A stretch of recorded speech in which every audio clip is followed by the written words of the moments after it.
Hi guys, I'm Greg Denny. You know, a lot of parents worry about their kids' social skills, and justifiably, you're right, we want our children to be, socially competent and be able to have great relationships and be able to, fit in a crowd and be comfortable with a crowd, or be comfortable one-on-one, to work with adults and children and peers their own age. And so, we want to be like, I don't want my kid to be socially retarded, right? and that's a legitimate fear, because people, you want your kid to be happy and healthy socially and otherwise in all ways, and live a great life. And especially for those who unschool or homeschool or have, follow an alternative route to schooling or world schooling like we do, right? That's one of the biggest questions. And when people are considering homeschooling, well, what about socialization? How will your kid get socialized, right? And it's just this fear that people have. And so I wanted to address that, and give you some tips. How do you make sure your kid doesn't end up socially retarded, right? And I've worked with a lot of people, thousands of youth, in public school, private school, unschooled, homeschooled. I do educational mentoring all the time. I've worked with troubled youth. So I've seen across the whole spectrum. And I've seen people, youth that struggle socially in every one of those areas, in public school, in private school, in homeschools, unschooling, world schooling.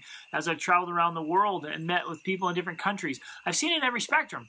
And so there's a few key principles there.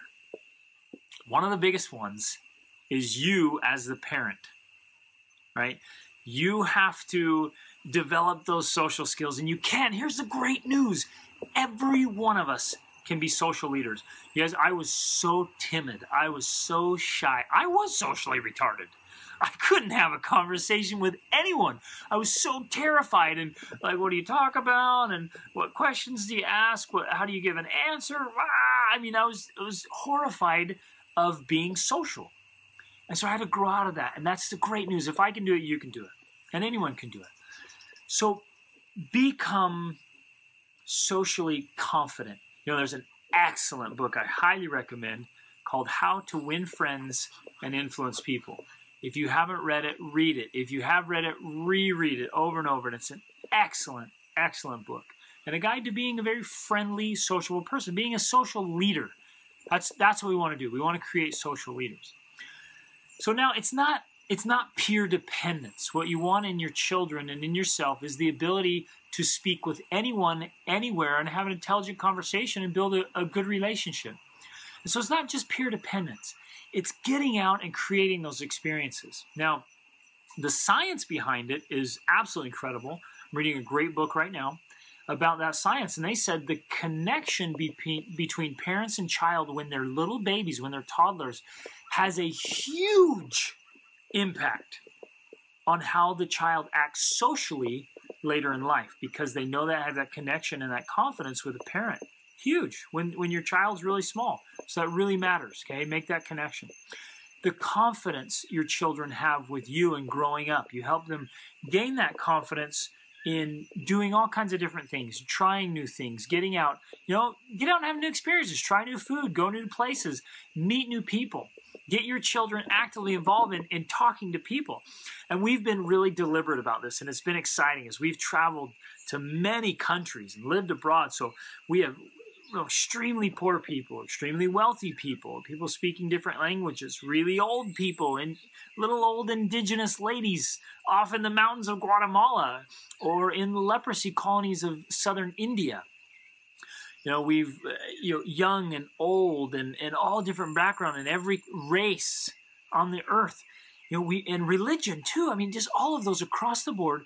We've been deliberate about taking our children out and meeting people and having great conversations. And we've modeled it for them, and we've helped them be engaged in that process. And so now our kids are confident, and it is so fun to watch them just walk up confidently, shake hands, or give a greeting, give a kiss, wherever the culture is like, and get right in a conversation and ask great questions and take up their own initiative to do it, right?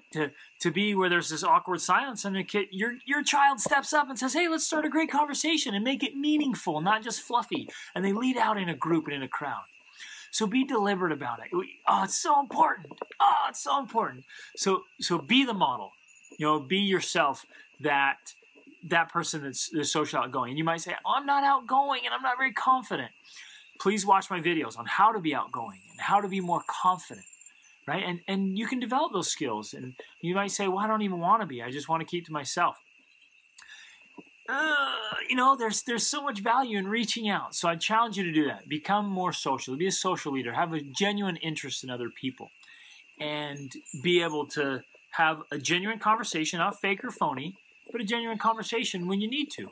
And teach your children to do it. Getting out, having those great experiences, being deliberate and intentional about it, and thinking about it, studying it, learning about it, practicing it. And as your children grow with confidence and having all those experiences and that wonderful, wonderful ability to have great conversations and build relationships with anyone, anywhere, is such an incredible skill. And you can get it, and you can help your kids get it. So here's what I want to suggest. Visit gregdenning.com, put in your name and email, or worldschoolacademy.com. There are courses on there about this stuff and how to raise confident, competent children. Reach upward.